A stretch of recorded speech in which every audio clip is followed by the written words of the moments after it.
Allez, bonsoir, bon après-midi, bienvenue, très heureux de vous retrouver une fois de plus dans votre émission Omnisport, la messe du sport en Afrique et pas seulement. D'ailleurs, vous êtes de plus en plus nombreux à nous regarder et ça nous réjouit grandement. Aujourd'hui, on aura également quatre thèmes. On va parler d'abord du judo et évidemment, judo, impulsion judo, diaspora, oui. Et là, le dernier randori, on va parler, ça sera évidemment dans bientôt, ça sera en décembre. On va parler également du championnat MTN Elite 1, Elite 2, oui, évidemment, surtout Elite 1, ouais, on a démarré avec la première journée. Et d'ailleurs, la seconde journée a démarré également depuis hier. Et en avancée, évidemment, on parlera évidemment également du festival Banane Planton, on en touchera un mot. Les Lions de Ancienne Gloire jouent contre l'équipe de la Célessao, également Ancienne Gloire. Et puis, on va parler de Bama FC, ce club-là qui est un mot de recrue. À bon entendeur, bienvenue.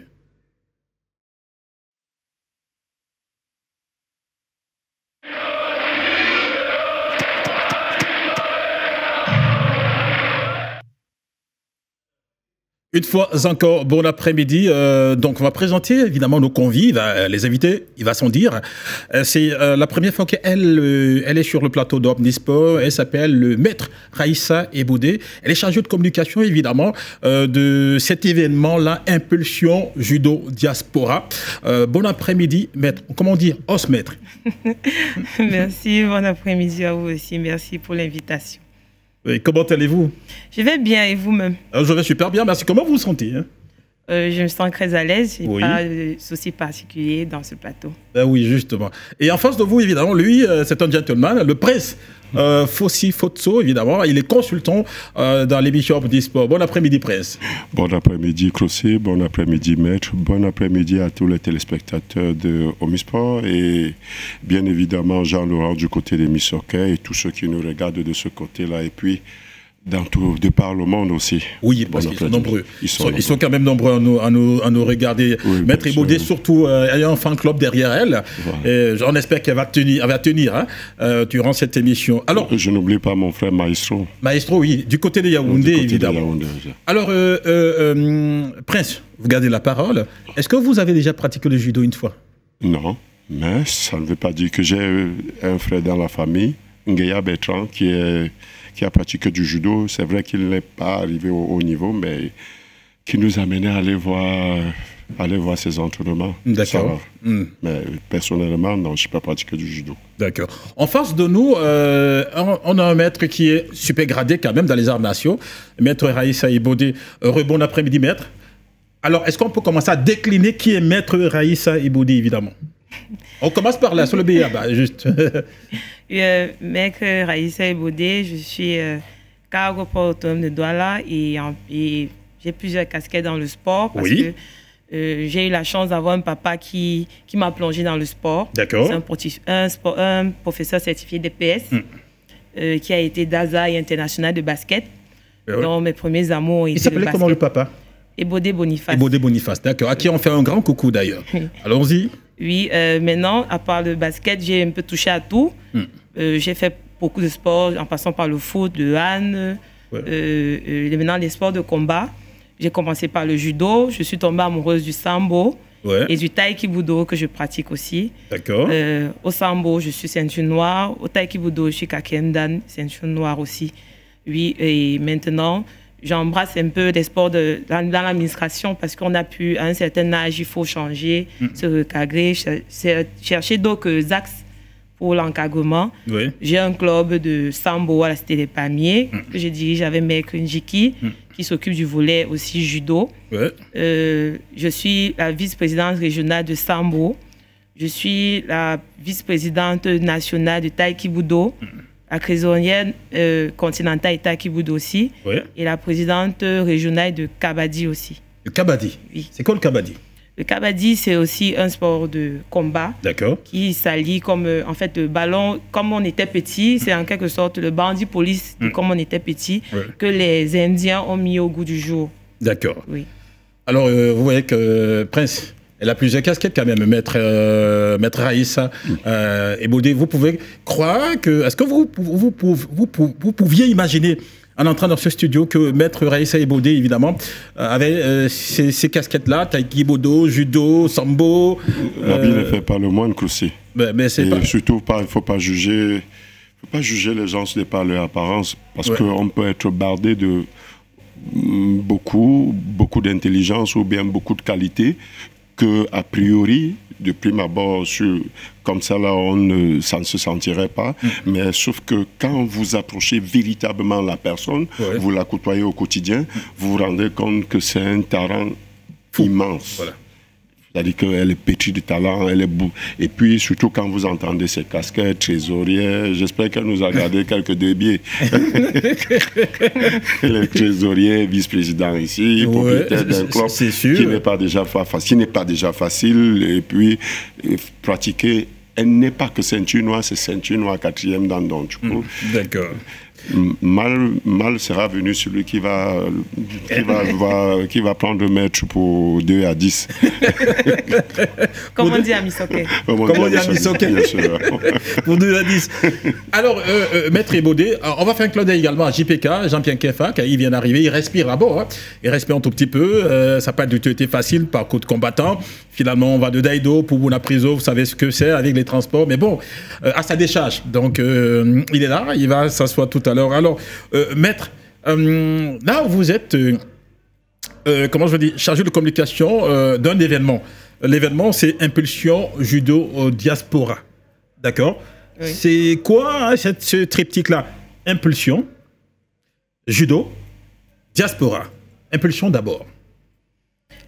Impulsion Judo Cameroun d'abord. Oui. Impulsion Judo Camer, c'est un groupe de judokas de tous les horizons, de tous les âges, qui ont décidé de faire des maîtres, je vais dire quoi, d'organiser le judo maintenant, d'apporter une plus-value au judo, de faire vivre le judo et de compléter les manques qu'il y a dans le judo camerounais et dans la diaspora.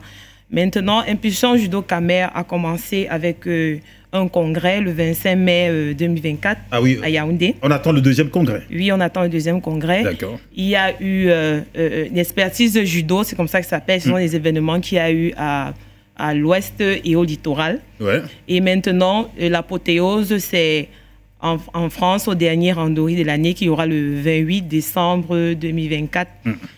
Si c'était à Missoké ou à Bepanda, j'aurais bien indiqué les lieux, mais je pense que les images et autres des affiches vont donner toutes les indications, les rues Charles de Gaulle, à gauche, à droite et tout. D'accord. vous voyez un peu ça. La discrimination, parce que là, on parle de Missoké d'un côté, mais chez vous, c'est rue Charles de Gaulle. Oui, bon, voilà, là-bas, c'est Cagré, bon, 15e rue, 16e rue, rue Charles de Gaulle, à gauche, à droite. Missoké, c'est plutôt derrière le drain. Voilà. Où il y a, on tourne autour de la poubelle et tout. Il y a entré chez Ferry. Voilà. Il y a entré chez Ferry. Il y a cimetière. Voilà, donc c'est un peu ça, Impulsion Judo. En fait, c'est un groupe. C'est justement le mot impulsion, c'est pour donner un sang neuf, pour donner justement cette impulsion-là, ce mouvement vers l'avant, cette amélioration, cette innovation. C'est pour ça, impulsion. Judo et puis diaspora. Tout à l'heure, vous parliez de Impulsion Judo Cameroun. Et maintenant, c'est Impulsion Judo Diaspora. Qu'est-ce qui s'est passé pour qu'on migre de Cameroun à diaspora? On n'a pas migré, c'est plusieurs volets d'Impulsion Judo. Parce que, comme on a dit, Impulsion Judo Camer, comme vous l'avez si bien dit, il y a maintenant Impulsion Judo Diaspora, qui ont aussi leur événement parce qu'ils sont à l'extérieur, qui vont aussi faire parler du judo camerounais, de l'expertise du judo camerounais à l'extérieur, de se rencontrer, d'unir les judokas à l'étranger pour pouvoir apporter toujours dans ce sens d'apporter, d'innover et d'encadrer les judokas dans tout le monde entier. Dans tout le monde entier. C'est quand même un gros projet, c'est gros quand même. Je dis, où et quand est-ce que cette idée a germé? Vous vous souvenez, quand est-ce qu'on s'était assis pour dire, bah, écoutez, c'est vrai qu'on fait du judo, c'est vrai qu'on est ceinture noire, X-Dan, mais après, on a l'impression que ça ne marche pas du tout, il faut donner une sorte d'impulsion au judo. Vous vous souvenez, est-ce que vous étiez à la table quand ça avait commencé, quand l'idée avait germé? Bon, pour ma part, quand l'idée a germé, je n'étais pas là. Oui. Je n'étais pas là parce que ceux qui sont à la tête d'Impulsion Judo, c'est les grands frères. Parce que dans le judo... Vous pouvez citer, les grands frères? Oui, il y a Maître Bendé. Oui. Il y a Maître Bendé, il y a Maître Mathieu Etoga. Etoga qui est au Canada, évidemment. Il est en France. Il est en France? Ah, d'accord, il est en France. Oui. Donc, en fait, ces aînés-là, parce que dans le judo, vraiment, il y a toutes ces cagrés. vraiment, les aînés ont leur place. Nous, les cadets, on suit juste leur pas. Ça veut dire que quand ils ont mis le projet en place, ils ont divulgué, ils ont partagé parce qu'ils sont dans un esprit d'ouverture, de rassemblement. Moi, j'ai adhéré à ce projet. J'ai adhéré aux idées, aux principes, aux idéaux. Je me suis dit que, mais bon, voilà quelque chose qui est proposé, voilà quelque chose qui peut améliorer le judo au Cameroun. Je me lance, je partage vos idées, je me lance. C'est comme ça qu'ils m'ont ouvert les bras. Et c'est pour ça que je suis maintenant dans Impulsion Judo au Cameroun. Est-ce que Impulsion Judo, vous n'avez pas l'impression que ça vient répondre à un besoin? Peut-être vous avez eu l'impression que c'est vrai qu'on a le judo au Cameroun, c'est vrai que le judo est dynamique, mais sauf que ce n'est pas assez dynamique à votre goût. Et donc on apporte cette impulsion-là. Oui, bien sûr. Justement, cette impulsion-là, c'est pour changer les choses, c'est pour combler un vide. C'est pour combler un vide parce qu'on se dit, on verra bien d'une certaine vision, peut-être en se mettant une certaine façade, ceux qui ne pratiquent pas, qui ne sont pas dans le judo, vont voir que le judo se porte bien. Mais nous qui pratiquons et qui sommes dans l'univers, on voit que c'est pas trop ça. Les résultats ne sont pas au beau fixe. On peut faire mieux, quoi. Donc, on a des idées pour faire mieux et de rappeler tout le monde qui s'est mis à l'écart, qui s'est pas senti à l'aise, qui n'a pas eu du répondant, qui n'a pas été accueilli. On rappelle tous ces gens-là, tous ces aînés, tous ces cadets, tous ces petits qui veulent bien revenir dans le judo et qui veulent qu'on avance ensemble. Est-ce que cet événement, ce groupe-là, c'est pas pour les frustrés du judo? Non, c'est pas pour les frustrés, c'est du judo, c'est pour tout le monde. C'est ouvert à tout le monde, même sur les affiches. Oui, parce que vous dites que, écoutez, il y a eu des manquements, etc. et tout ça, c'était assez compliqué. Les gens, on a l'impression que le judo évolue, mais sauf que derrière, dans la cuisine du judo, il y a beaucoup de problèmes. Et donc, du coup, il ne faut pas se fier à ce qu'on voit. C'est assez compliqué. Et nous, on décide donc, évidemment, d'apporter une nouvelle vision au judo, tout simplement, et permettre à tous ceux-là même qui ont été délaissés pour compte et ont été frustrés à un moment donné de revenir dans la maison judo et de pouvoir, je vais dire, vivre leur rêve autrement. Exactement. Et justement, ce n'est pas une enclave, ce n'est pas un blocus.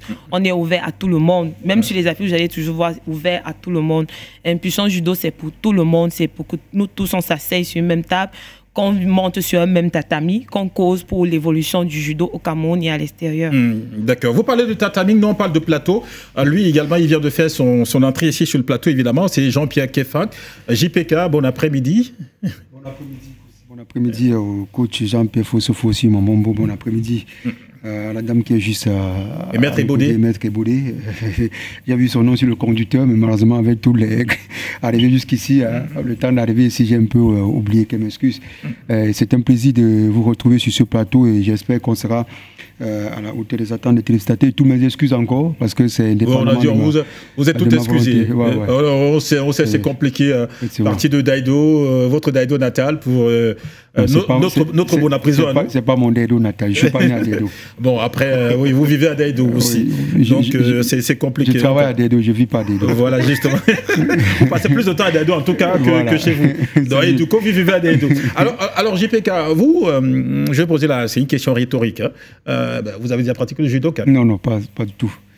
Comment ça? J'ai couvert plusieurs activités de judo organisées par les ligues régionales de judo, par la fédération. J'ai suivi certains athlètes, mais moi je n'ai jamais pratiqué le judo, pour être honnête. Parce que vous trouvez que c'est assez compliqué de pratiquer le judo, c'est complexe? Non, pas du tout. C'est que je n'ai jamais pensé essayer. Vous n'avez jamais pensé essayer? Oui, donc, et le mouvement Impulsion Judo, Kamé, et puis Impulsion Judo Diaspora. Vous avez déjà entendu parler de ce mouvement-là? Oui, c'est la première fois. C'est la première fois. Oui, c'est la première fois. Voilà, justement, c'est ce groupe-là qui dit, écoutez, il y a beaucoup de problèmes dans le monde judo. Alors, il va falloir qu'on apporte une nouvelle vision à tous ceux-là qui semblent être frustrés dans le judo. Parce que tout ce qui brille n'est pas forcément or. Il y a beaucoup de problèmes à l'intérieur. Et donc, nous, on va apporter une vision parallèle, mais qui est une vision fondamentale du judo pour permettre à tous ceux-là qui sont des pratiquants du judo de pouvoir s'épanouir et au Cameroun et dans le monde entier. Mais c'est une bonne initiative. J'espère que ça permettra enfin à l'opinion publique de savoir exactement ce qui se passe au sein de cette fédération. Parce que s'il y a des fédérations ici, les résultats c'est en quelque sorte l'arbre qui cache la forêt. Ouais. C'est-à-dire qu'on vous fait croire que tout va bien, il n'y a pas de problème. Pourtant, effectivement, quand vous essayez de creuser à l'intérieur, ça ne va pas. Il y a des allées qui sont frustrés depuis des années, il y a des allées qui sont mécontents parce que il y a des personnes à qui on a donné les pouvoirs, qui sont à la tête de cette fédération, mais qui se prennent pour des, on va dire, des papes, des personnes à qui on ne peut rien dire en fait. C'est-à-dire que ils sont là au lieu d'essayer. Il y a des gens qui expriment leur mécontentement. Il y a des gens qui ne se cachent pas de dire qu'ils sont frustrés, d'exprimer leur frustration. Mais ils font semblant, ils font comme si de rien n'était. Et ils continuent d'avancer comme si de rien n'était. Mais sauf que à un moment donné, les athlètes, quand vous les écoutez, même les acteurs eux-mêmes, vous sentez que ça ne va pas. Et plusieurs, j'ai discuté avec plusieurs, et ils ont envie que les choses changent avec. Que les choses changent, qu'on ramène la sérénité dans la grande famille du judo. Et quand j'écoute justement ce mouvement, vous venez de citer ici, Impulsion Judo, voilà, Diaspora, et Cameroun. Là, on est dans ça. C'est-à-dire que vous avez l'impression, je n'ai pas écouté la même en profondeur, mais vous savez, vous vous rendez compte qu'on a fait à des gens ou à des acteurs qui font partie d'un même mouvement, mais qui ne sont pas forcément contents de ce qui se fait pour le moment. Ils essaient aussi à leur niveau de voir comment on peut rassembler la grande famille du judo, essayer de mettre les problèmes, tous les problèmes sur la table et de trouver des solutions. Mais sauf que moi, pour moi, je les encourage dans ça, mais j'ai l'impression que ça risque d'être très compliqué pour eux.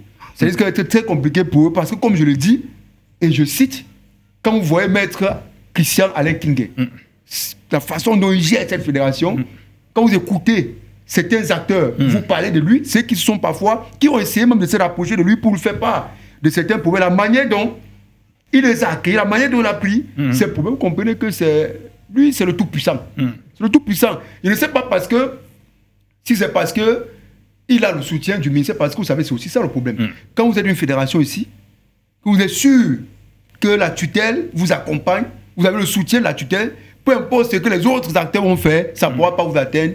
Là, vous pouvez vous permettre de tout faire. D'accord. J'ai l'impression que c'est un peu dans ça qu'on est dans le judo. Là, les résultats, c'est bon. Hein. Il y a de très bons résultats. C'est l'une des rares disciplines qui parvient toujours à aligner les athlètes à des compétitions internationales, qui organisent ces activités sur le plan local. Ça se vit sur le plan local, mais sauf que c'est pas suffisant. C'est pas forcément parce qu'il y a des activités, c'est pas forcément parce qu'on aligne les athlètes à des compétitions internationales que cela suppose qu'il n'y a pas de problème. Je vous le dis, moi je sais, parce que j'ai écouté plusieurs acteurs depuis des années. D'accord. Il y a un problème. Il y a un problème au sein de cette discipline. Moi j'ai même parfois été...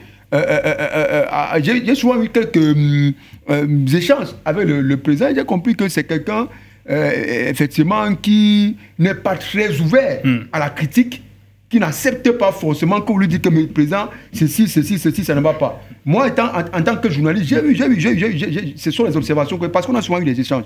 Et difficilement, il a accepté la critique. Et si il le fait avec vous, combien de fois avec les acteurs de la discipline? C'est très compliqué. Donc, s'ils sont décidés, effectivement, à prendre le destin en main, il est temps qu'ils le fassent. Moi, j'avais attendu à un moment donné, on parlait d'un don que le Japon avait fait d'achat de terrain et puis qu'il avait inscrit à son nom. Je n'ai pas de preuves. Et puis je ne sais pas où on en est avec cette affaire, mais si ça avait été effectivement le cas, vous comprenez que c'est dans ça que nous sommes. C'est-à-dire que vous avez affaire à des personnes qui peuvent gérer la fédération comme ils veulent, parce qu'ils n'ont de compte à rendre à personne. S'ils ont le soutien de la tutelle, tant que la tutelle ne peut pas un jour s'élever, imposer notre candidat comme ils le font dans les autres fédérations, tant qu'ils sont dans de bonnes grâces avec la tutelle, ils n'ont pas de problème.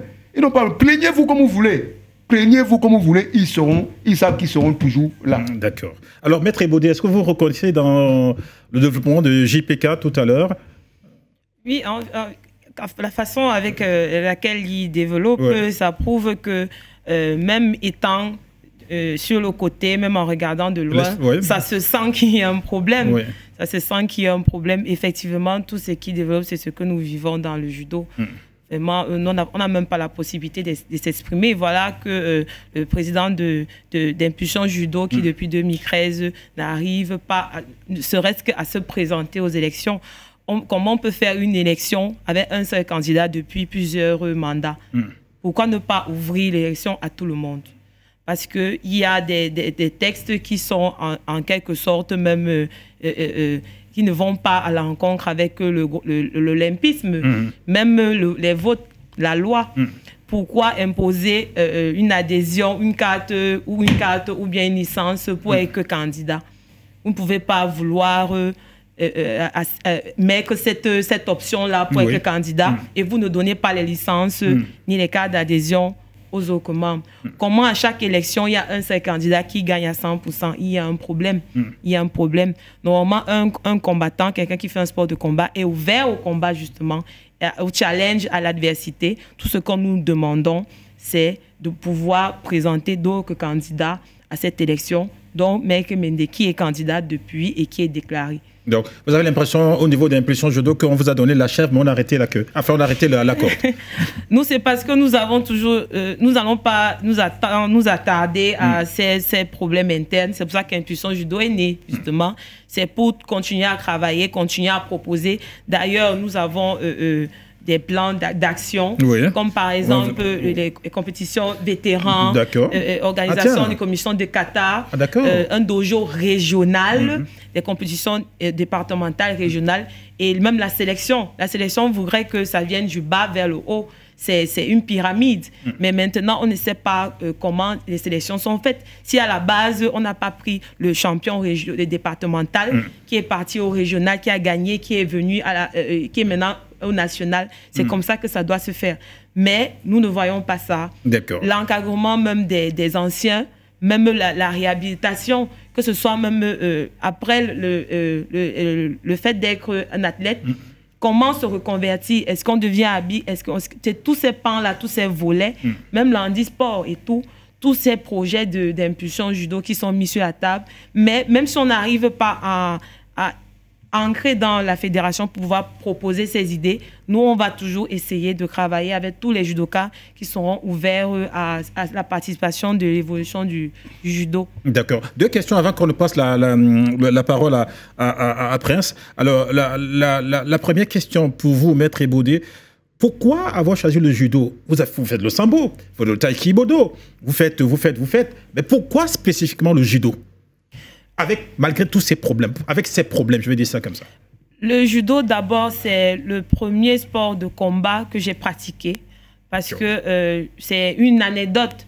Justement, à travers mon papa, j'ai toujours voulu faire le sport de combat, mais mes grands frères et mes oncles ont fait le taekwondo. Bon, moi, j'ai voulu faire le sport de combat, mon papa n'avait pas accepté. D'accord. Mais un jour, autour d'une discussion avec le feu maire Kewane, j'ai parlé de mon envie de faire un sport de combat. Le fait Kewane avait proposé à mon papa de me laisser faire le judo parce que c'est un judo complet. C'est un judo qui aide dans la vie active. C'est pas du genre, bon, je vais pas dénigrer les autres sports que je fais aussi, mais c'est un sport qui peut t'aider dans la vie de tous les jours, surtout nous les dames. Ça veut dire que c'est un sport de contact et tout. Et ça développe même l'esprit de compétition, d'entraide et toutes les valeurs, le code moral de judo. C'est comme ça que je commence à faire le judo à l'université Yaoundé 2 sous le feu Maître Etoga. Donc, c'est le premier sport que je pratique, de combat que je pratique. Et je l'aime beaucoup, ce sport. Mais malheureusement, vu l'état actuel des choses, ça c'est depuis des années, avec toutes ces guerres, ces clivages, je me suis éloignée du judo, à vrai dire. Je me suis éloignée du judo et pour embrasser d'autres sports. Mais maintenant qu'il y a un groupe qui, avec lequel j'ai vu que je pouvais avancer, qu'on pouvait créer quelque chose de nouveau. Pourquoi pas, je me suis lancée avec eux, pourquoi pas se relancer dans le judo, surtout dans l'administration, dans l'encadrement, parce qu'à un certain niveau, on n'est plus athlète. Maintenant, on est plus vieux, on doit encadrer les jeunes et apporter quelque chose de nouveau dans le ciel du judo. D'accord. Ça, c'était la première. La seconde question, est-ce que vous n'avez pas l'impression que, vu du côté de la fédération, on vous considère comme une menace? Oui, bon, comme une menace, vraiment, normalement ça ne devrait pas l'être. Normalement, ça ne devrait pas l'être. Mais c'est ce qui est. Mais c'est ce qui est. On est considérés comme des ennemis du judo. Ça veut dire que dès que tu apportes une idée nouvelle ou concrète à la vision ou à l'optique de la fédération, c'est que vous êtes des ennemis. Vous ne pouvez pas avoir une licence, demander une licence parce qu'on vous considère comme un ennemi, parce que vous dites non, on peut faire ceci, on peut faire cela. Malheureusement, c'est dans ce cadre qu'on vit d'exclusion, de ségrégation carrément dans le judo. Donc c'est pour ça que Impulsion Judo est né pour permettre à d'autres, à tout le monde, de pouvoir s'exprimer librement, tout le monde, par rapport au judo et de proposer des innovations. Alors, Prince, vous voyez de plus en plus clairement les dessins d'impulsion judo Cameroun ou diaspora. Et comment est-ce que vous trouvez cette démarche-là? Du moment où on sort de l'obscurité vers la lumière pour apporter quelque chose d'innovant à ce mouvement sportif, je pense que c'est la bienvenue. Maintenant, c'est dommage que l'éthique même de ce sport ne prévaut pas, parce que c'est un sport de combat, c'est un sport qui appelle à une certaine cohésion, qui implique certaines valeurs. Et dès lors où certains acteurs ne peuvent pas placer un mot, ça veut dire que vous refusez le combat. Ça veut dire que, en d'autres termes, vous n'êtes pas à votre place. Et je comprends aussi la frustration de Maître Raïssa qui dit, tellement par amour, elle se dit pourquoi pas aller essayer d'ailleurs. Et puis, vous savez, quand vous aimez tellement quelque chose, vous voyez votre amour être trahi, poignardé, déchiqueté. C'est à contre-cœur que vous allez ailleurs, même si vous allez trouver du plaisir à quelque chose qui vous ramène vers votre passion, mais ce n'est pas toujours ça. Déjà parce que, de par son histoire, elle a dû aller au judo parce qu'elle y croyait vraiment. Parce que si elle n'avait pas eu cette conversation avec le maître Iwanais, Dieu seul sait qu'elle n'aurait jamais fait le judo, même si c'était ça.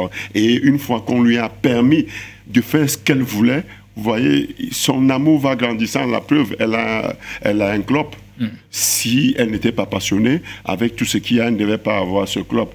Maintenant, qu'on lui permette de dire ce qu'elle pense, qu'on lui permette d'amener ne serait-ce que sa petite pensée, même si vous ne l'acceptez pas, mais que vous lui permettez de s'asseoir tout autour de cette table et de dire, voilà, parce qu'on le dit souvent chez nous, dans certains adages, dit, jetez ce que je dis, mais ne me jetez pas moi, en tant que personne. Voilà, c'est ce qu'ils réclament le plus simplement que possible. C'est-à-dire que, même si ce que nous voulons vous dire, ça ne vous plaît pas, laissons-nous, permettez-nous d'être quand même dans cette maison. Et maintenant, si vous ne les permettez même pas d'être dans cette maison, comment vous saurez ce qu'ils veulent? Voilà, donc, tout ça aussi, ça laisse toujours ce goût d'inachevé dans notre sport où on a comme l'impression, certains se battent, c'est les mêmes gens qu'on a aidés à être là où ils sont aujourd'hui. C'est comme si dès qu'ils entrent dans la maison, ils cassent les autres plats et ne laissent que leur plat seul. Quelle image. Ça, c'est de Prince.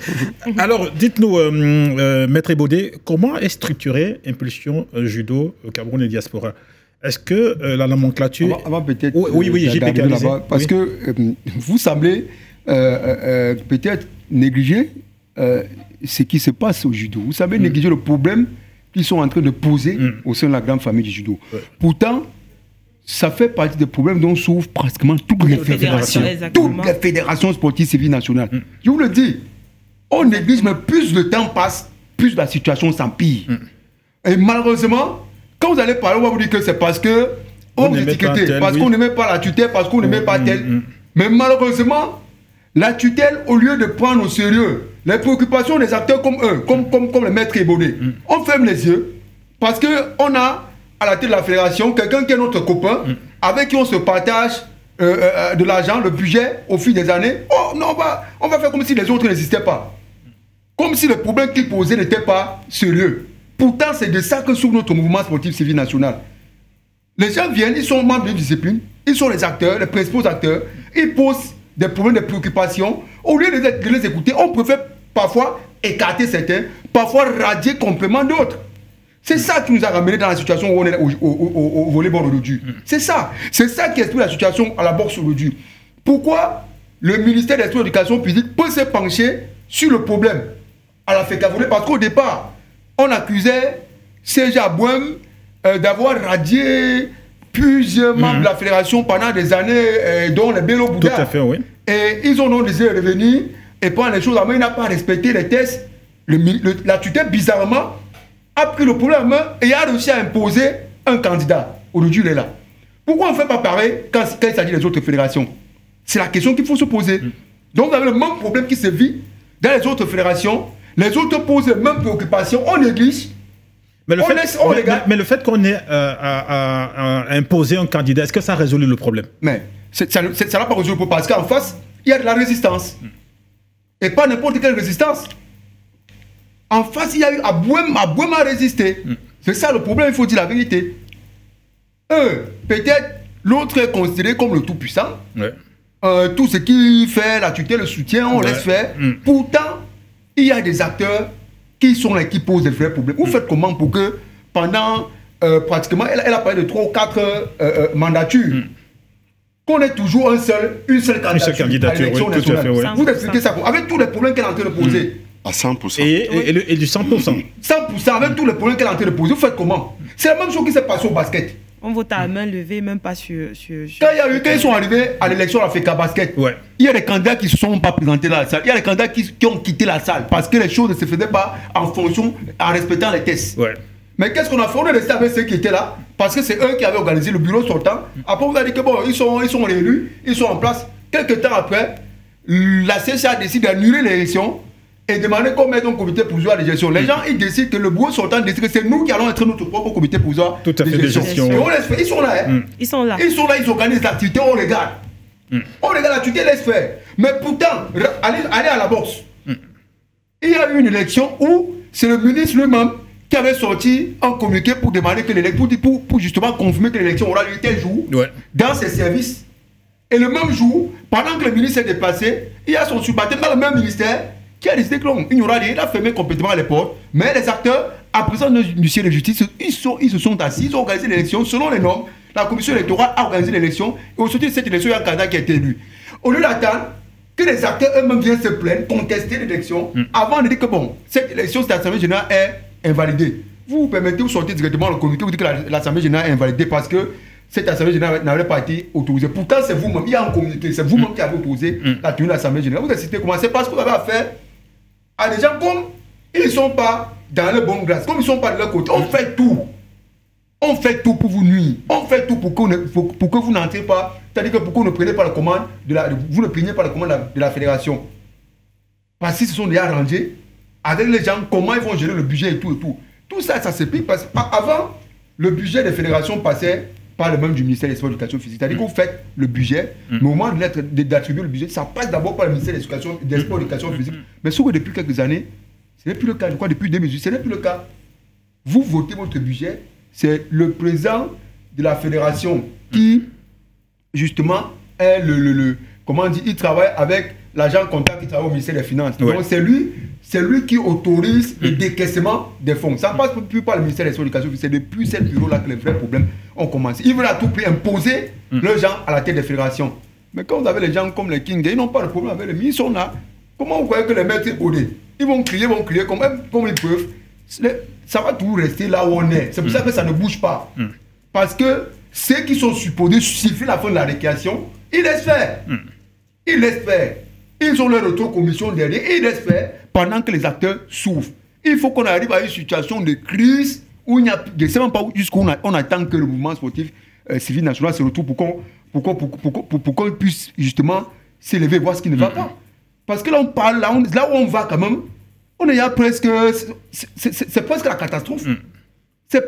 Vous comptez combien de fédérations qui vont bien dans ce pays? Il y a combien de fédérations qui n'ont pas de problème? Il n'y en a pas. Le football n'a pas de problème. Mais le football n'a pas de problème. C'est là-bas où ils concentrent tous ils veulent créer des problèmes. Vous n'avez pas vu la circulaire qu'on a envoyée à la fédération il y a quelques heures. Il y a des que vous faites votre assemblée générale, vous adoptez les tests, ils ont les problèmes les plus sérieux. Hein. Mais le problème, c'est qu'on trouve à voir, là où on se concentre, c'est l'assemblée générale où on a adopté les statuts, on envoie, on dit que bon, il faut vérifier si c'est en conformité, vous dites que vous imposez encore d'autres conditions. Alors que voilà les vrais problèmes. Ils oublient les autres fédérations. Avec tous les problèmes qu'il y a les autres fédérations, ils se concentrent sur le football. Les 2 ans de mandat qu'on avait de nous sont terminés. C'est terminé depuis novembre. C'était novembre. Nous sommes en train d'aller en 2025. Puisque ça s'achevait en novembre 2024. Non, pas 24. Oui, 24, la nouvelle Olympiade devait commencer en 2024. Tout à fait. Pour aller jusqu'en 2028, Oui. pour l'Olympiade de 4 ans. Parce que le ministre avait d'abord autorisé qu'il y ait une Olympiade de 2 ans. Oui. Au lieu de 4 ans, de 2 ans. Et puis en 2024, on devait lancer les élections pour une Olympiade normale de 4 ans. Mais depuis, qu'est-ce qui est fait? Qu'est-ce qui est fait? Est-ce que c'est préparé? Regardez ce qui se passe au rugby. On dit candidature, pas candidature. Et puis tu ne sais pas où on en est. La boxe. Tout récemment, vous avez vu la sortie de la Confédération africaine de boxe. Tout à fait. Qui a dit, le candidat que nous reconnaissons, qui a été élu, selon les règles là, il n'y a pas eu de contestation des acteurs jusqu'ici avec une preuve valable. C'est le professeur Pierre-René Billon. On ne comprend pas pourquoi le ministère de l'Éducation physique peut se permettre d'annuler son élection. Ils ont reçu un ultimatum, on l'a dit. Si vous continuez à laisser les choses procéder ainsi, nous on sera obligé de suspendre le Cameroun. Et la boxe n'est pas la seule fédération qui est sous le coup d'une suspension. Il y en a plusieurs. Mais on laisse faire. On attend qu'on suspende le pays pour qu'on y agisse. D'accord. C'est ça le problème. Voilà les vrais problèmes du sport camerounais. Donc j'encourage des initiatives comme celle-ci parce que c'est important. À un moment donné, quand ça ne va pas, il faut se lever pour dire que ça ne va pas.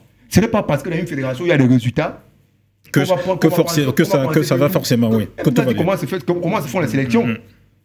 Les gens arrivent en équipe nationale comme un cheveu dans la soupe. Vous ne savez pas s'ils ont été présélectionnés au niveau départemental, au niveau régional. Vous ne savez pas comment ça se fait. Mais ils partent participer aux compétitions internationales. Dès que vous voulez un peu lever la tête, on coupe votre tête. D'accord. Je me demande même comment elle fait pour tenir jusqu'au... Il faut la saluer, il faut saluer son courage. Non, mais tiens, maître Ebodé. C'est Nous sommes des combattants, on va combattre. Oui. Oui, maintenant, je voulais, à moins que Prince, vous voulez réagir derrière. Je disais que c'est déplorable. C'est déplorable parce que on tue l'initiative, on tue le projet de plusieurs enfants parce que, à voir tout ce qui se passe, est-ce que Maître Ebodé va me donner la garantie que mon fils sera un judoka, pourra représenter le Cameroun dans le judo? C'est pas du tout sûr. À écouter tout ce que Jean-Pierre développe, parce que c'est un journaliste, il fait des investigations, il fait des recherches, il appelle, il a couvert des tournois. Donc du coup, quand vous écoutez ça, ça vous donne la chair de poule, vous vous demandez... J'ai couvert, l'année dernière, l'Olympia qui vient de s'achever, j'ai couvert au moins, minimum, j'ai couvert les élections dans les ligues régionales d'au moins 15 fédérations. Minimum. Donc vous voyez, c'est décourageant. C'est décourageant. Pour finir, soit on ne veut pas que les Camerounais fassent du sport, soit on ne veut même pas qu'ils vivent, qu'ils s'épanouissent, mais tous les jours on crée les marches pour le sport, c'est la santé, c'est ceci, c'est cela, et on nous dit qu'on parle de sport. À quel moment les gars, ces sportifs vivent véritablement de leur art? À quel moment on se sent même épanoui quand on a des combats de ce niveau? À quel moment nous sommes même respectés en tant que sportifs ou bien en tant que compétiteurs? Parce que, comme Jean-Pierre l'a dit, Maître j'ai peur qu'en sortant de là, qu'elle retrouve une tomate sur la tête, parce qu'elle est venue dire tout haut ce que les gens pensent tout bas. Donc, c'est déplorable. Il faudrait à un moment qu'on tape du poing sur la table et puis que les vraies choses commencent, parce que nous sommes une nation de sport. Quand vous allez même dans la rue, vous voyez ce que nos enfants, Ongondo l'autre jour, il y a eu la lutte, il y a eu même, je pense que on a dit à quelqu'un qu'il avait utilisé des techniques de judo, quelque chose de ce genre. Donc, vous voyez que nous sommes passionnés, mais sauf qu'on ne nous permet pas de véritablement vivre de notre passion. Vivement que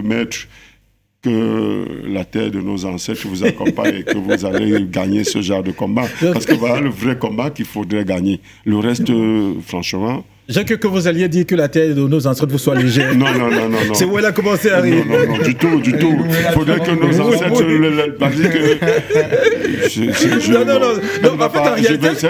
Je veux plutôt que nos ancêtres lui donnent assez de force.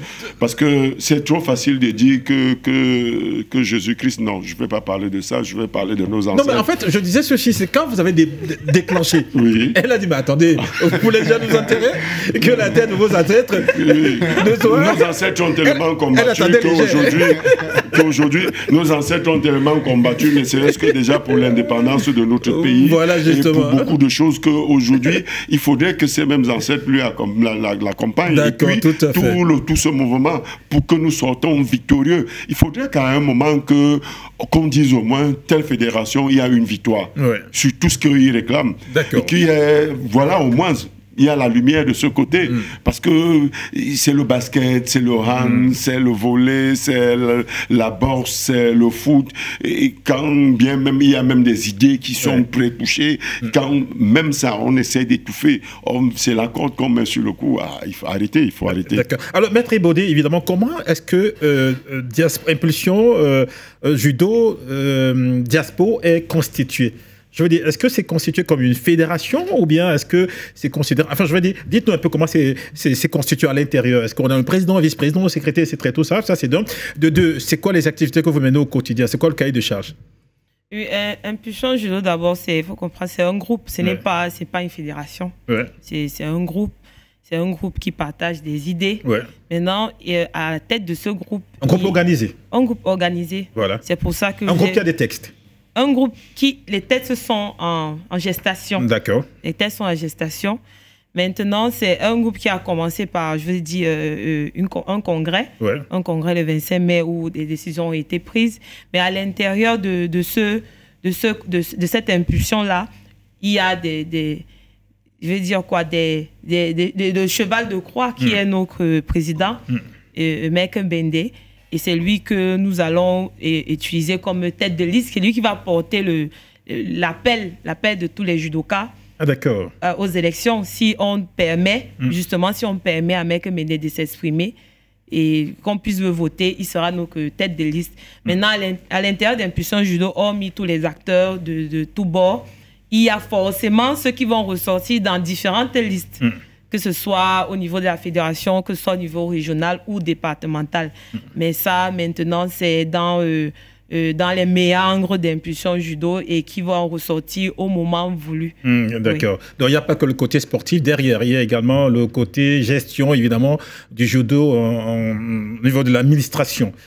Du judo et donc au niveau départemental, régional et fédéral. Oui, ça c'est toujours en gestation. Oui, donc vous voulez mettre les hommes qu'il faut, l'homme qu'il faut à la place qu'il faut, c'est ça. Oui, et beaucoup de social. Beaucoup de social parce que l'une des actions d'Impulsion Judo cette année, c'est d'avoir relevé le problème de la petite Manuela qui a eu un accident à l'Open de Yaoundé, qui est tétraplégique à ce jour, qui n'a pas eu d'intervention, qui n'a pas été suivi. Attends, on se calme un peu. Racontons-nous un tout petit peu. C'est quoi le problème avec la petite Manuela? Qu'est-ce qui s'est exactement passé? Elle a quel âge, la petite? Elle a, je crois, elle est dans la vingtaine. Oui. C'est une jeune fille. Et qu'est-ce qui s'est passé?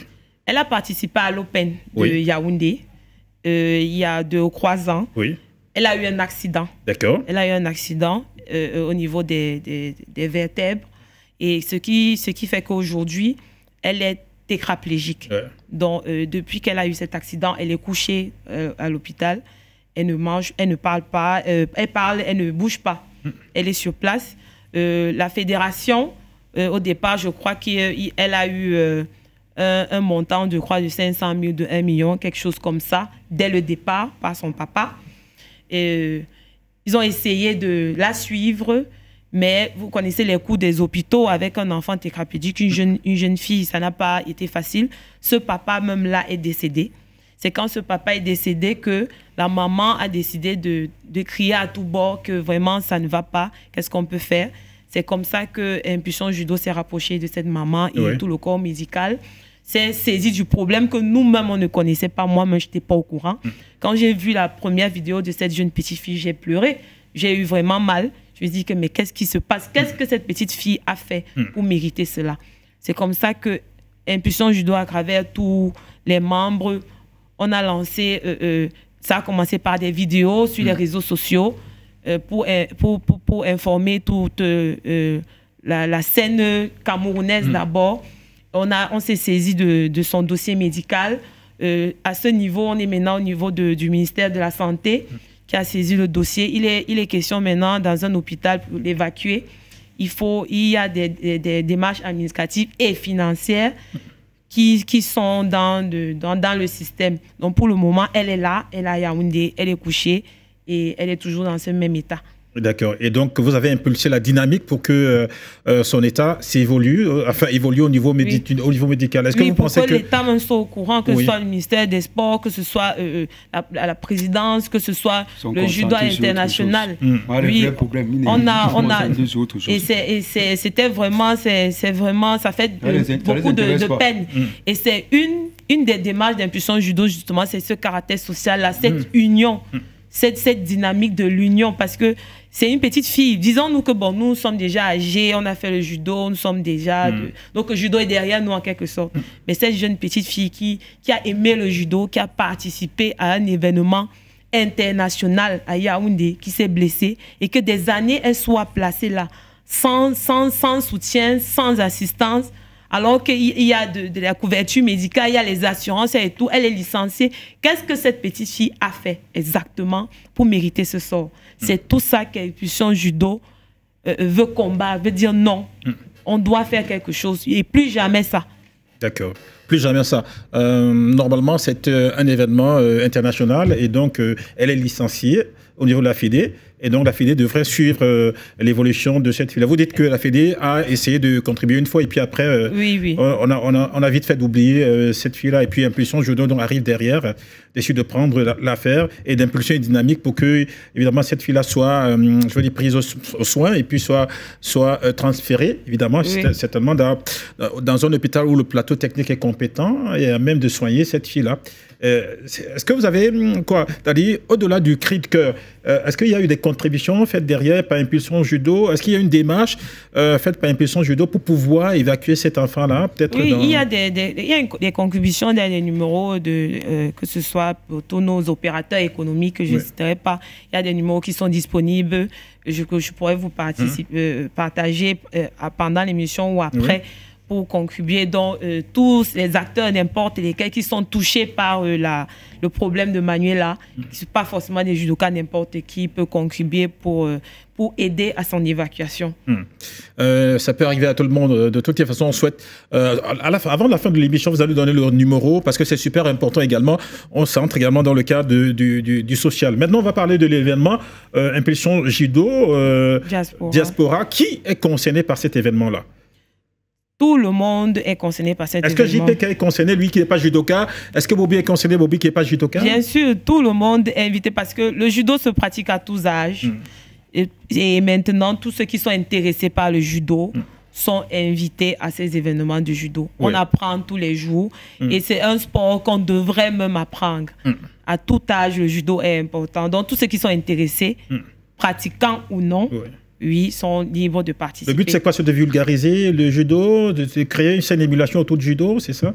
Oui, non seulement c'est de communiquer sur Impulsion Judo, quand même, vous voyez que vous n'étiez même pas au courant pour les panélistes de Impulsion Judo. C'est d'abord de vulgariser l'esprit, l'idée d'Impulsion Judo. Maintenant, c'est pour le partage des connaissances, le partage même des activités, le partage même des relations. Ça veut dire que quand on est dans un groupe, c'est comme une famille. Parce que Impulsion Judo, à la fin, ça doit être comme une famille. Ça veut dire que si moi, je suis un mec de judo et que vous êtes coach peut-être de foot et que plus tard, vous travaillez à Dash et que moi, je ne sais pas dans quel autre... Là, il est déjà en train de faire le clin d'œil, là. Oui, et que moi, je sois, par exemple, au PAD, ça veut dire que le jour où vous avez besoin de mon expertise, en ce qui concerne le port autonome, là, je serai vers vous. Et le jour où j'aurai besoin d'un média, je viendrai vers vous. C'est ça qu'Impulsion Judo veut mettre en place, c'est cette harmonie, cette famille-là, ce cocon des judokas, pour avancer ensemble. Alors, j'imagine que vous avez tablé sur un nombre de personnes. Combien de personnes vous comptez, vous espérez avoir lors de cet événement? Bon, le dojo sollicité, ce sont des grands dojos qui peuvent prendre beaucoup de place. Je pense que si la communication est assez, je vais dire quoi, un peu de partout, surtout pour la diaspora, on attend peut-être 500 000, je ne sais pas. Donc, c'est en fonction du ressenti de tout le monde. Déjà qu'on ne refuse en cas tout le monde. Vous dites 500 ou 1000? Oui. C'est quoi la dynamique pour faire venir les gens, évidemment? C'est quoi la mécanique mise en place? Non, c'est juste la communication. D'abord, dans voici les médias, par exemple. Vous êtes une source de communication. Maintenant, c'est dans les différents dojos et il y a déjà un groupe d'impulsion judo. Il y a un groupe WhatsApp. Il y a dans les réseaux sociaux et autres, il y a déjà des membres d'impulsion judo. Maintenant, si chaque membre peut tirer 1, 2, 3 personnes, contacter des clubs, ça veut dire que l'événement va se faire, il y aura le plus grand nombre. Et ce n'est pas la première fois qu'on organise un randori de l'année. Ça se fait, c'est un événement qui se fait généralement, le randori de l'année, que ce soit au Cameroun, que ce soit dans la diaspora. C'est un événement qu'on connaît. Maintenant, c'est un événement qu'Impulsion Judo organise. D'accord. Oui. Alors, l'événement en lui-même aura lieu quand exactement? Le 28 décembre à 16h30. Où exactement? En France, dans 2 mois, je vous dis toutes les commodités. Voilà. Parce que si je commence à dire, comme tout à l'heure, Missoké derrière, ça ne va pas donner. JPK, franchement, Missoké, c'est devenu référent. Mais sinon, ça fait plaisir à savoir que nous pensons à Missoké. La rue du Général de Gaulle, 77 190 Damary Lélis à 16h30 du 28 décembre 2024. C'est en France. Pourquoi vous avez choisi la France? La France a été choisie par rapport à l'événement même. Oui. Parce que je crois qu'il y a, comme vous dites, diaspora, sûrement que, moi je me dis, d'abord que la plupart des membres du groupe, la plus grande diaspora de judo, judo en France, est en France, dans la diaspora, le plus grand nombre. Et maintenant, s'ils ont prouvé que c'est parce que c'est eux qui décident de la ville qui sied le plus à cet événement. C'est pour ça que vous allez voir que même c'est à Paris. Ça veut dire que peut-être tout le monde peut arriver. Si on avait envoyé ça peut-être à Lyon, je ne sais pas, ou à Marseille, peut-être que tout ne serait pas disponible. Pourquoi pas à Douala ou à Yaoundé? Oui, mais il y a Impulsion Judo. On a fait les expertises. On a fait l'expertise au littoral. Il y a eu l'expertise au littoral, il y a l'expertise à l'ouest.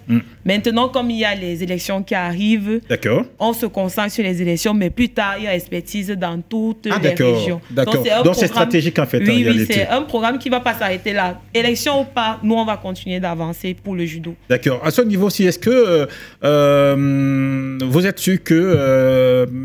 vous attendez pas mal de monde. Est-ce que vous pensez que ce monde-là va arriver? Et ça, c'est dans de deux. Est-ce que tout va bien ou bien il y a des difficultés? Et auquel cas, comment faites-vous pour contourner ces difficultés-là? Bon, les difficultés, c'est les difficultés de tout être humain, c'est la disponibilité. Une date a été choisie et un lieu. Maintenant, ceux qui pourront y arriver, arriveront. Ceux qui ne pourront pas le faire. Mais ce qui est sur l'événement va se dérouler avec le plus grand nombre de personnes qui adhèrent au mouvement. Et ça va se passer dans le meilleur des mondes. Oui, mais est-ce que vous n'avez pas l'impression qu'à un moment donné, vous allez faire face aux sceptiques qui vont dire « Ouh là là, ceux-là, ils viennent, ils ont des dessins cachés, c'est-à-dire ils viennent là, ils viennent avec leur bling-bling, surtout quand on parle de diaspora, et donc c'est les gars qui ont un peu d'euros, ils organisent des événements là-bas, après ils ne connaissent pas la réalité du pays, et donc ils veulent venir prendre la fédé, ils ne maîtrisent pas comment ça se passe. Voilà, par exemple. Les plus sceptiques sont ici au Cameroun. Ah d'accord. Parce que ceux de la diaspora ont l'esprit plus ouvert. Et ça veut dire qu'ils ne sont plus enclavés par nous, par la petite peur que tu vas sortir. Tu vas sortir là, un taxi va te lancer une tomate comme la majesté disait. Et eux, ils n'ont plus ces clivages, ils sont plus fermés à ce niveau, sont plus ouverts que nous. Donc si c'était Impulsion Judo qui faisait derrière Andori, ici peut-être à Yaoundé, là vous pouvez me dire qu'il y aurait beaucoup de sceptiques. Parce qu'ils se disent que bon, les élections arrivent et que si ceux-ci ne peuvent pas se présenter ou gagner, je serais mal vu par la fédération. D'accord. Donc, les sceptiques, la diaspora, il n'y en aura pas beaucoup. Est-ce que les prix, qu'est-ce qu'on gagne à participer à Impulsion, Judo, Diaspora? Qu'est-ce que ceux qui vont venir là vont gagner? Parce qu'on ne sait jamais. Parce que JPK, par exemple, il peut aller en mission. Il n'y a rien à gagner sinon l'apprentissage. Il va payer son billet d'avion aller-retour pour apprendre. Pour apprendre, pour rencontrer. C'est très important aussi. Oui, pour rencontrer des autres commandes d'impulsion. Comme je vous ai dit tout à l'heure, c'est une famille. C'est une famille. On n'est pas tous seulement judoka, on a plusieurs d'autres casquettes. derrière son voyage là, vous savez pas ce qu'il peut gagner. Peut-être qu'il va me rester en France et rester pour de bon. Pourquoi pas? D'accord. Par exemple, gens qui veulent nous aider à vider notre pays. Voilà, c'est bien, est-ce que c'est pas mieux? Justement, oui. JPK dit pourquoi pas. C'est pas mieux. Il peut arriver. Qui va gérer quel de sport? Voilà. On lui dit que bon, c'est bon le conseil qui donne maintenant. tu nous as... Qui va gérer quel de sport? Qui participe Alors maintenant, on parle d'un événement, d'une activité, c'est quand même du gros, c'est du XXL. Et quand on parle d'activité pareille, on parle évidemment de dojo, on parle du déplacement des gens, des uns et des autres, des sites à louer. Enfin, l'argent là sort d'où? Qui finance ça? Personne ne finance, c'est un amour, c'est l'amour. Quand vous aimez quelque chose, vous dépensez sans compter. Parce que on ne peut pas se placer en avant pour dire qu'on va financer les voyages, les billets d'avion des uns et des autres. Ouais. On ne peut pas le faire. Ça veut dire que ceux qui ont la possibilité ou assez de finances pour le faire le feront. Parce que tout ça, c'est à titre gratuit. D'accord. C'est à titre gratuit. C'est la passion du sport et la passion du judo qui nous réunit et qui nous fait faire ces activités. D'accord. On parle de passion du sport, passion du judo. Il n'y a pas qu'Impulsion Judo, Diaspora dans cette émission. Il y a également le football. On va parler d'un événement, évidemment, en 2 mots, en 2-3 mots, de cet événement Banane Plantain, là, qui a démarré depuis la semaine dernière, avec les anciennes gloires camerounaises et ceux du Brésil.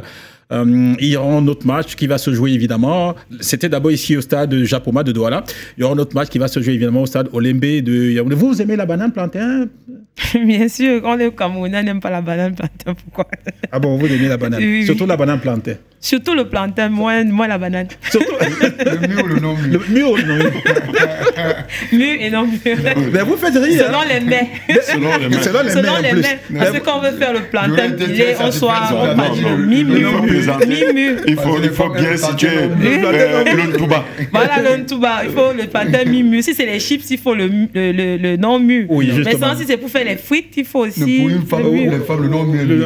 Ça dépend de quel plantain on parle.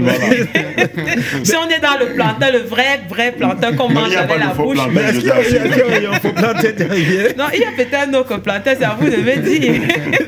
Bon, après, est-ce que vous avez entendu parler de cet événement à Banane Plantain, évidemment? Oui, bien sûr, j'en ai entendu parler. Oui, et quand on... Quelles sont vos impressions quand on parle évidemment d'un festival Banane Plantain qui réunit évidemment les anciens joueurs côté Cameroun comme côté Brésil, évidemment, c'est le partenariat entre le Cameroun, le Brésil, l'Afrique et évidemment l'Amérique? Ce qui est vrai, c'est qu'au départ, voir la corrélation entre ce match d'Ansengwa et la banane plantain, au départ, était un peu difficile à comprendre. Oui. Mais quand on essaie de voir le lobbying derrière la participation, bon, on peut comprendre que c'est... Maintenant, vous comprenez. Maintenant, on peut comprendre. Mais dès le départ, moi, j'étais vraiment dubitatif. Mais où est le rapport entre les Ansengwa et la banane? Bon, bref. Bon, ils sont tous des hommes d'affaires qui sont impliqués, évidemment, dans la banane. Et il y a eu donc ce match-là entre le Cameroun et le Brésil. Les deux formations ont fait un match de 3 buts partout. On a vu également un grand Pagal. Hein. Ça faisait longtemps qu'on n'avait plus vu. Il a marqué. Jérémy Soranjitap également qui a marqué. Et donc, messieurs, mais sauf que moi, il y a une polémique autour de cet événement-là. Ronaldinho avait fait une vidéo sur laquelle il sera au Cameroun, Ballon d'Or. Kaka avait fait une vidéo selon laquelle il sera au Cameroun, Ballon d'Or. Ronaldo avait fait une vidéo selon laquelle il sera au Cameroun, Ballon d'Or. Mais on n'a vu ni Ronaldinho, ni Kaka, ni Ronaldo. Est-ce que finalement il y a eu tromperie sur la marchandise, JPK? Mais aussi, il y a tromperie sur la marchandise depuis le match contre le Nigeria. Okay. Il faut dire la vérité au Cameroun. Cette affaire de Banane Plantain, c'est la plus grosse arnaque du siècle. Elle a dit qu'elle comprend rien. C'est que le football vient faire dans les affaires de Banane Plantain. Moi, je ne comprends rien. Jusqu'aujourd'hui, je n'ai rien compris. C'est que le football peut venir faire dans les affaires de Banane Plantain. On m'explique, je veux comprendre. Je me force à comprendre. Il faut, quand la Fédération camerounaise de football décide, avec son président, de se retirer de l'organisation de cet événement, de ce match entre les légendes du Cameroun, les anciennes gloires du Cameroun et les anciennes gloires du Brésil. Oui. Les gens ont envie de faire de commencer comme ils ont l'habitude. Oh, mais le président, lui, il n'a pas, comme on n'a pas voulu donner le gombo, lui, il veut partager le gombo, il veut mailler le gombo, c'est mais sans expliquer aux Camerounais qu'il y avait un précédent. Il y avait un précédent. Et le précédent, c'est le match qui s'était joué entre la génération 2000 du Cameroun et la génération 2000 du Nigeria. quand les gars arrivent ici, au départ, il était prévu que les organisateurs de cet événement devaient s'occuper de billets d'avion, aller-retour et de leur hébergement et nutrition une fois au Cameroun. Mais qu'est-ce qui s'était passé? Mais effectivement, ils devaient le faire parce que vous vous souvenez, il y a un communiqué signé du RGPR qui avait ordonné le décaissement de 100 millions de francs pour l'organisation de cet événement. Tout à fait. Mais comment vous expliquer? Les Nigérians sont arrivés à l'hôtel Sawa. Le match qui était joué à Limbe était prévu à 15h. Vous savez pourquoi le match s'est disputé à 17h? Non. Parce qu'il y avait justement des problèmes à l'hôtel Sawa. Les Nigérians qui revendiquaient, qui demandaient à ce que l'argent leur soit payé avant d'aller disputer la rencontre. Ils n'avaient pas encore été payés. Et vous savez qui a finalement payé? Il faut dire la vérité aux Camerounais. C'est Samuel Eto'o. C'est lui qui s'est battu comme il pouvait pour que ces gars entrent dans leurs droits et acceptent d'aller discuter cette rencontre avec tout le discours qu'il a tenu pour convaincre ces gars d'aller discuter ce match qui s'était disputé à Limbe. Sinon, les gars étaient déterminés à ne pas jouer ce match. Mais vous croyez qu'une affaire qui commence de cette façon, on vient encore une fois de plus, on va associer votre image à une telle affaire, vous acceptez encore? Il faut dire la vérité aux Camerounais et c'est certainement pour ces raisons que les noms que vous avez cités, à la dernière minute, ils sont plus arrivés. À partir de ce moment, les gens devaient comprendre pourquoi on a dit nous n'est plus venu, pourquoi on a dit n'est plus venu, pourquoi Dakar n'est plus venu. Parce que ce n'est pas sérieux. Et même jusqu'à présent, le match retour. Au Limbe. Le match retour au Limbe. Oui. Risque même de ne pas se disputer. Parce que les gars, les Brésiliens, en ce moment, sont en train de rencontrer le même problème que les Nigériens avaient rencontré. Déjà, ils se plaignent de l'hôtel où ils ont été logés, là où ils sont en ce moment. Les conditions, l'insalubrité. Et selon nos informations, c'est pour qu'il y a eu des difficultés pour payer même les factures à cet hôtel. Il a fallu que les autorités se réunissent pour collecter des fonds pour pouvoir payer les factures dans cet hôtel. D'accord. Vous comprenez à quel point c'est compliqué. Comment on peut justement tromper, il peut avoir tromperie sur la marchandise jusqu'à ce niveau. Tout Samuel Eto'o qu'il est. C'est-à-dire qu'on vous dit que les anciens gloires du Brésil arrivent au Cameroun, les Kaka, les Ronaldinho, les Ronaldo, et puis vous dites que moi je ne suis pas là. Ça ne vous fait pas réfléchir.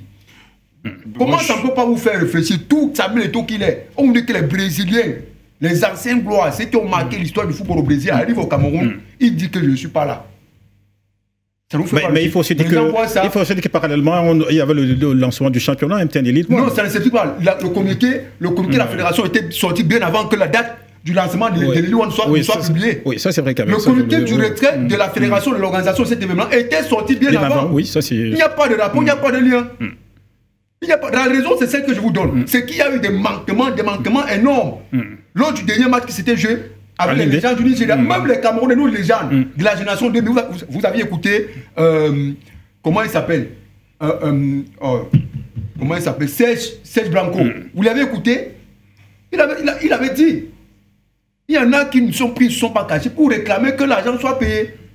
Mais qu'on vous explique finalement, c'est quoi l'objectif d'associer le football à cette affaire de banane plantée? C'est quoi l'objectif? C'est ce qu'il faut expliquer. Vous étiez à la conférence de presse, vous aurez dû poser cette question. Bon, de toute façon, c'est une histoire de business. Alors, Prince, d'abord, sur le plan sportif, le Cameroun a fait match nul 3 buts partout avec ses anciennes gloires du Brésil. Maintenant, sur le plan de l'organisation, de l'événement même, voilà les questions qui sont soulevées ici sur ce plateau et au-delà. Comment est-ce que toi, tu apprécies évidemment cet événement-là autour de la banane plantée? Je partirais sur un autre angle. Ouais. Quand nos Lions indomptables ont battu le Brésil à la dernière Coupe du Monde, on nous a raconté combien de fois c'était une équipe bis que le Cameroun avait rencontrée. Et tellement, moi, j'ai eu mal parce que c'était la première dans l'histoire du football que le Cameroun, qu'une nation africaine pouvait aller jusqu'à battre le Brésil. Yeah. Mais les gens se sont arrangés à nous parler d'équipe bis. Maintenant, je ne sais pas si ceux qui ont joué l'autre jour, c'était une équipe W, CC ou CB, ben, bref, c'était une équipe du Brésil qui ont réussi à faire 3-3 avec les nôtres. C'est bien, c'était beau. Très beau but de Jean-Claude Pagal. Ouais. Surtout son deuxième but. Surtout son deuxième but. Le troisième, voilà. Et très beau but aussi de Jérémy. Oui, penalty. Voilà. Sur penalty. Ouais. Il a montré encore que ce coup de pied magistral qu'il avait, il n'a rien perdu. Mais en dehors de ça, pour moi, rien à signaler parce que ce qui m'intéressait le plus, c'était ce que Aigle de Cameroun et Stade Rennais étaient en train de faire de l'autre côté. C'est ça le plus important pour moi.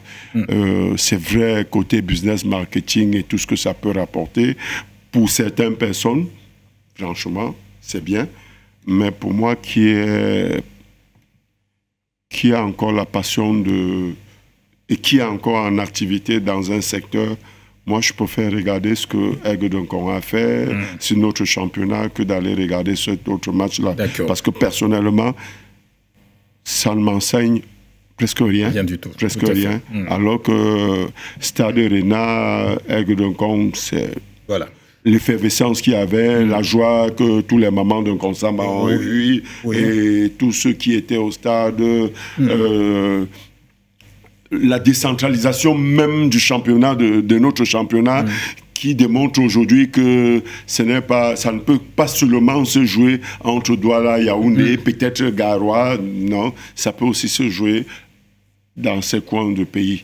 Voilà. Donc, comme par exemple le MTN Elite 2 risque de se jouer à Bombam parce qu'on est en train de travailler là-dessus. Voilà ce qui m'intéresse. Ça va se jouer à Bombam, c'est confirmé. Ça va se jouer à Bangofit, évidemment. Voilà, donc voilà ce qui m'intéresse, de savoir qu'aujourd'hui, le petit gars d'Abomban ira payer son billet et va voir un match d'élite tout. Voilà, ça c'est plus important que Banane Plantain. C'est pas pour dénigrer cette initiative, non, loin de moi, mais sauf que moi je suis focus sur un objectif et sur une vision du foot. D'accord. Alors, Maître, vous avez entendu parler évidemment du lancement de la saison sportive 2024-2025. Vous également? Oui, j'ai entendu parler, c'était à Loum, je pense. Melon. Le match d'ouverture, c'est Melon. Oui, à Melon. Oui. Et moi, l'idée m'a bien plu, le fait de décentraliser justement ces matchs-là. Ça permet à tout le monde d'être en contact avec le foot, de plus se déplacer, de faire aussi vivre et connaître nos petites villes, nos régions. Moi, j'apprécie vraiment cette idée. C'était assez intéressant. Et ça montre aussi qu'on a un problème d'infrastructure. Parce que voir aussi les enfants sur les arbres et autres, ça prouve qu'il n'y a pas assez de place pour s'asseoir. Donc, ça veut dire qu'il faut qu'on y pense. Et le fait d'y aller, de voir les réalités touchées du doigt, c'est aussi bien. Moi, j'ai vraiment apprécié l'initiative de Africa Foot. Et JPK, ça entre au crédit. Oui, allez. Sauf que, Maître, Ajaccio a un stade de moins de 3000 places. Ils étaient en élite, ça se jouait là-bas. Maintenant, le plus important, il faudrait commencer quelque part. Exactement. C'est-à-dire que je salue l'initiative de Samuel Eto'o, de se dire qu'en Consamba, qui est une petite ville, qui est devenue une petite ville, la région du Mungo, qui est devenue une petite ville, parce que jadis, elle était la 3e plus grande ville du Cameroun. Donc, qu'on ait pensé à cette localité-là, et que, comme on en parlait tout à l'heure, par exemple qu'à Bomba aussi, c'est-à-dire que je serais très heureux de voir tous ces passionnés de foot aller à Bomba, de soutenir l'initiative, par exemple, de voir que la mairie est en train de travailler, autant que je l'ai vu, autant que j'ai eu la chance d'être avec JPK, qui avait qui avait envoyé quelqu'un, que sa chaîne avait envoyé des émissaires là-bas couvrir cet événement, qui nous disait, qui témoignait du fait que même les mamans au marché étaient en train de se dire, on ira au stade. Et puis, c'était plein à craquer. Je pense aussi, voilà, c'est beau à voir l'engouement. C'est-à-dire que je me dis aussi qu'à Bomba, il y aura cette même effervescence pour ceux qui sont à Bonis, de l'autre côté, qui sont à Ios. Ça va les permettre d'aller à Bomba et de se dire, on vit quelque chose de spécial. Et ça, c'est à l'actif d'un homme.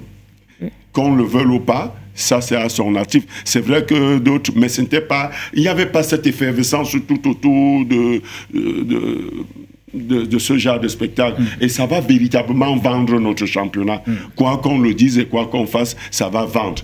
Parce que Même pas seulement le championnat, il y a un autre prisme derrière qui est la vulgarisation, le tourisme, les villes découvrir. Ça veut dire que même ces joueurs-là, ils découvrent les villes. S'ils sont habitués à jouer dans Yaoundé et tout, après ils vont découvrir à Bomban. Moi, par exemple, je suis jamais allé à Bomban. Mais si on me dit que bon, il y a un match là-bas et peut-être, c'est quoi, la Léké fille joue là-bas, je peux dire que bon, je vais voir la Léké jouer à Bomban. C'est aussi du tourisme, je découvre à Bomban. D'accord. Donc, franchement, c'est une initiative qu'il faut louer de la Fédération de foot. Ben oui, justement, parlant du président, évidemment, ça fait 3 ans qu'il est président, évidemment, de la FECAFOOT. Alors, JPK, c'est inscrit au crédit, évidemment, de la mandature de Samuel Eto'o. Comment est-ce que vous avez vécu, vous, enfin, le lancement du championnat MTN Elite One? Et bon, avant la Guinée Super League, maintenant, le lancement MTN Elite One, Elite 2, et puis, enfin, Elite One, et puis, d'ici quelques jours, Elite 2. Mais je partage l'avis de Maître Ebodé, du coach Jean-Pierre Fossoff aussi, sur ce plateau. Il y en a qui se sont, comme d'habitude, très vite, ils ont très vite fait de critiquer le choix de Melon, le stade de Melon pour abriter cette rencontre d'ouverture parce qu'ils se fiaient uniquement sur la capacité de ce stade, mais sauf que le football, ce n'est pas seulement Yaoundé Douala. Oui. Garoua. Le football, c'est tout le Cameroun. Ouais. Les Camerounais ont besoin aussi de sentir que le football se vit dans leur localité. Ils ont besoin de ça. Et il a fallu, comme le coach Jean-Pierre Fossoff le disait, l'arrivée de Samuel Eto'o avec son nouvel exécutif, pour penser justement à offrir cette opportunité aux Camerounais, à tous les Camerounais, de vivre des moments comme cela. Vous savez pas ce que ça représente pour un jeune de cette localité, de voir Rigobert Sombanak en face, de voir Roger Mila en face, de voir Lucien Bétomont en face, et dessus quoi Samuel Eto'o fils, vous avez vu tous les attentes qui étaient focalisées sur lui du côté de Melon. Vous avez vu ce que son arrivée à créer. C'est en fait ça aussi le football. Ça fait rêver des jeunes, ça fait rêver. Vous imaginez, il y a quelques temps, vous imaginez un peu l'état dans lequel ce stade se trouvait, et grâce aussi à la contribution du maire Rigolo, qui était le président du stade régional de Melon, ça a été rénové et entièrement rénové, encore plus rénové, pour abriter cette rencontre d'ouverture. Donc pour moi, ça a été une très belle décision de la Fédération camerounaise de football, et pour l'événement à lui-même, cette ouverture de saison, pour moi, c'était une satisfaction. Parce que vous avez vu, d'abord, sur le plan culturel, les artistes qui étaient invités, Prince Dédié Ango qui était d'ailleurs dans sa localité. Ben oui, justement. Petit pays, c'est-à-dire que quoi de mieux que de vous offrir l'occasion aussi d'accueillir petit pays, de voir petit pays prester en face de vous pour cette ouverture de la saison, et pour clôturer une rencontre entre deux équipes mythique évidemment de la localité. Voilà. Et le Royal du Mungo, Stade Rennais de Melon, on connaît l'histoire entre ces deux formations. Oui, donc les populations du Mungo se sentaient véritablement concernées par cette rencontre d'ouverture. Ça n'aurait pas été la même chose si ça avait été rencontre Stade Rennais Coton, ou alors Stade Rennais Caïman, voilà, ou Aigle de Tchank, que j'aime beaucoup, mais qui est désormais dans les ténèbres. Donc, c'est ça la réalité. C'est ça la réalité. Donc, et pour moi, c'est à féliciter. Vous avez vu que tellement ça a fait que les autres localités commencent aussi à réclamer, à se plaindre pourquoi les Lions n'arrivent pas chez nous, pourquoi c'est seulement Douala, Yaoundé et Garoua. Et l'autre problème, c'est que les gens ont voulu nous faire comprendre que Yaoundé, ce n'est que la seule ville qui peut abriter les rencontres sur tous les matchs des Lions. Pourquoi? Les autres localités peuvent aussi. On va vivre l'ouverture de l'élite ou le lancement de l'élite à l'est. À l'est. Ouais. Vous voyez ce que ça représente? Et il y a déjà une forte mobilisation pour la réussite de cet événement. Et ça donne encore une autre, c'est-à-dire une autre image même à ce championnat. Vous avez l'impression que l'élite Tour, quand vous regardez ce qui est en train d'être fait, c'est comme si l'élite Tour est désormais sensiblement au même niveau que l'élite One. Parce que généralement, on lance souvent officiellement l'élite One, et après, l'élite Tour, généralement, c'est que le lancement se fait de cette façon. Les matchs se jouent pratiquement le même jour. Mais là, vous avez une rencontre d'ouverture qui se joue un jour avant, et les autres rencontres vont suivre après. Et l'ouverture, qui se pose, vous avez vu le communiqué signé de Joseph Lé, une élite de la localité. Le ministre, voilà, le ministre qui mobilise la population, évidemment. Sans oublier que à Bomban, c'est pas aujourd'hui qu'il se met sur sa plus belle tenue. Depuis peut-être 3 ans, l'exécutif, le maire qui est là-bas avait commencé par travailler. C'est pas pour vanter ça, mais c'est que oui, quoique j'ai un peu voyagé, j'étais de ce côté, j'étais aussi à Batouri, j'ai vu un peu ce qui s'est fait là-bas, et puis quand vous êtes passionné à Bertois aussi, parce qu'il y a cette équipe, le stade de Bertois, si je me trompe, qui à un moment, Real de Bertois qui a fait un fort recrutement. Ils ont beaucoup de clubs, Stade de Bertois, Union Sportive d'Abomba aussi. Voilà. Donc, ça va permettre de désengorger un peu, pas de désengorger, mais qu'il n'y ait plus trop de fuite de talent de ce côté pour venir seulement se chercher de ce côté, de se dire, même en restant chez eux, parce que quelquefois vous retrouvez des enfants dans la rue ici, non, je suis venu, on m'a dit qu'il y avait le recrutement dans X ou Y, et puis ils se retrouvent comme ça là dans la rue, donc ça va apporter un plus. C'est sûr, que dans notre championnat et même dans les mœurs. Désormais, si je suis de passage là-bas et que Union d'Abomba, je m'arrêterai volontiers pour assister. D'accord. Voilà. Allez, vous gardez la main, comme on dit en basket, saison 2024-2025, évidemment. Bama FC est en mode, on va dire, en mode recrutement. Ouais. Le football, c'est le basket. Non, je dis, on garde la main en mode basket. Oui. Pour viser le voilà, exactement. Voilà. La main. Donc, oui, Bama FC. Je me retrouve. Bama FC, c'est une équipe de DD régionale qui, pour cette saison, a décidé de lancer son recrutement parce que cette équipe se veut très ambitieuse. Depuis peut-être 3 ans, cette équipe est ambitieuse, mais ça n'a pas toujours été ce qu'ils pensaient. Et cette année, on veut insuffler une nouvelle dynamique où le président a mis des petits plats dans les grands plats pour qu'on ait un grand Bama. L'objectif, ce serait d'aller le plus loin que possible. Il ne se priverait de rien. Maintenant, c'est une compétition qui va être discutée.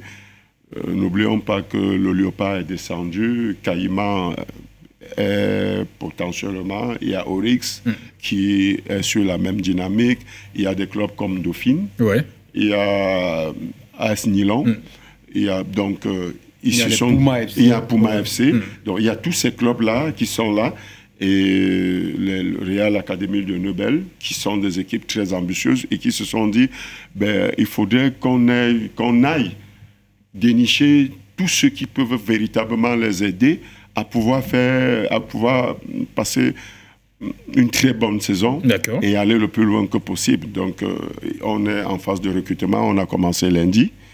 Et c'est parti comme ça, là. C'est vrai que c'est parti pour 2 semaines. Il y aura un break parce que les fêtes de Noël sont en train d'arriver. Donc, on va suspendre après pour recommencer en janvier. Qui est éligible à Bama FC? C'est-à-dire, qui est éligible? Est-ce que les recrutements continuent? Est-ce que c'est ouvert à tout le monde? Non, c'est ouvert à tout le monde. C'est ouvert à tout le monde. Le staff veut...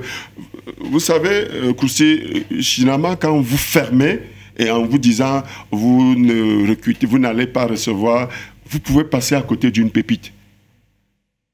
Il y a des enfants lambda où que les parents ont dit « tu ne vas pas jouer au foot tant que tu ne me donnes pas le bac ». Il a l'habitude de trottiner, il a du talent, mais sauf que le papa lui a dit « si tu ne me donnes pas le bac, si vous fermez votre recrutement, comment vous allez faire pour dénicher ce petit talent ?» Donc pour moi, il y a des Samuel Eto'o partout, c'est de leur donner la possibilité de venir s'essayer. Et puis, d'avoir l'œil, ce coup d'œil-là, pour aller détecter, et puisqu'il y aura des anciens qu'on va greffer à cette pépite qui peut-être, qui sait, il peut nous donner ce but qui nous amène, pourquoi pas, aller à monter en élite tout. Pourquoi pas. Donc c'est quoi? L'objectif de Bama FC, c'est de la monter aller le plus loin que possible. Je ne vais pas dire, c'est comme on le disait tantôt, il y a Oryx, il y a le Léopard, il y a Caïman, il y a Dauphine, il y a l'école de boissons du Cameroun, il y a toutes ces équipes-là qui sont potentiellement des candidats à la montée. Donc maintenant, si nous avons la chance de représenter le littoral, pourquoi pas, on signerait tout de suite. Donc on ne va pas se priver quelque chose, ou on ne va pas se dire que non. Maintenant, j'ai la chance d'être dans ce staff, comme on a Le patron, c'est le directeur technique qui est le coach Eya François. D'accord. On a Tipoussi Etienne, qui est le coach principal. Il y a moi qui est son adjoint. Lama qui est le coach des gardiens. Maintenant, il y a notre intendant Serge qui est avec nous constamment tous les matins, qui nous apporte le matériel. Il y a le LG qui veille au grain, qui est la couloir de transmission. Et il y a le coach Guy, qui est le DT adjoint. Ça veut dire qu'on a un staff bien fourni pour pouvoir véritablement se rassurer que rien n'est laissé au hasard. Donc, chaque enfant de n'importe quel quartier, que ce soit de Bonabéry, de PK15, de, je sais pas moi, de Missoké, qui sent qu'il a quelque chose, qu'il aime le foot et qu'il est prêt à transpirer véritablement pour Bama, il sera la bienvenue. D'accord. Ce qui est dit, évidemment. Donc, si vous voulez jouer au football, si vous voulez faire carrière, écoutez, allez-y du côté de Bama. Les recrutements, c'est quand? Enfin, vous n'avez pas donné, évidemment, la plage horaire. On commence à 11h parce que c'est au stade, au centre d'accueil. Oui, c'est à 11h. Au centre d'accueil de Bamena? Centre d'accueil de Bipanda. D'accord. Au Musport. Voilà. Si vous aviez étendu un peu jusqu'à Balengo, vous m'auriez retrouvé. Donc, voilà, pas grave. Donc, centre d'accueil de Bipanda. Je sais que cette fois-ci, du côté de Bama, on va prendre le temps de bien s'asseoir pour se poser aussi les bonnes questions de ce côté-là. Parce que moi, je connais le président, il est là depuis des années. Mais sauf qu'à un moment donné, quand ça ne donne pas, il faut aussi se poser la question, est-ce que le casting est bon? Qu'est-ce qui ne marche pas? D'accord. Et pourquoi pas passer la main aussi? Je comprends qu'il met beaucoup d'argent, mais quand ça va pas aussi, il faut se poser des bonnes questions. Justement, pour ça que cette année, l'ambition, c'est la montée, et puis après, comment? On l'espère. Alors, maître, est-ce que vous avez un dernier message adressé à tous ceux-là, même amoureux du judo, par rapport évidemment à cet événement Impulsion évidemment judo diaspora? Un dernier message. Le message principal, c'est déjà de se retrouver dans l'impulsion judo, que ce soit Cameroun, que ce soit diaspora. C'est d'appeler tous les judokas, tous les amoureux du judo, tous ceux qui veulent pratiquer le judo, tous ceux qui aiment le judo, de nous rejoindre dans notre groupe pour partager les idées. Et maintenant, rappeler qu'on a que le dernier événement, le 28 décembre, en France, l'impulsion judo diaspora, qui est ouvert à tout le monde pour une jolie journée de judo. C'est quoi le contact? Les contacts, il y a le contact de Mec Médé. Je pense que vous avez l'affiche. Non, dites-le. Ou de toutes les façons, oui, on a l'affiche et on va la partager au fur et à mesure, d'accord? Il n'y a pas de souci. Alors, merci beaucoup, Bobby, évidemment, d'être passé parmi nous cet après-midi. C'est moi qui te remercie. Chaque fois que j'ai l'occasion de pouvoir participer, je serai toujours heureux d'être là. D'accord. Et puis, je salue tous les enfants d'Émergence Academy qui sont en ce moment en train de préparer un autre tournoi. D'accord. Voilà. Alors, JPK, merci beaucoup. Un plaisir. Un plaisir. Beaucoup de courage à Maître Ebodé. Voilà. J'espère qu'ils vont permettre que les choses changent et qu'on n'ait plus affaire à des tout-puissants à la tête des fédérations. Alors, Maître Ebodé, les numéros, rapidement. Oui, le numéro de Mathieu Etoga, qui est le représentant de Impulsion Judo Diaspora, c'est plus grand croix 659 47 27 50. Je vais répéter. Plus grand croix 659 47 27 50. Allez, Omnisport édition de cet après-midi, point final. Merci de tout, merci pour tout. Portez-vous bien. On se donne rendez-vous la semaine prochaine. Et surtout, n'oubliez pas, nous sommes Dash Media, la voix de l'Afrique. Au revoir.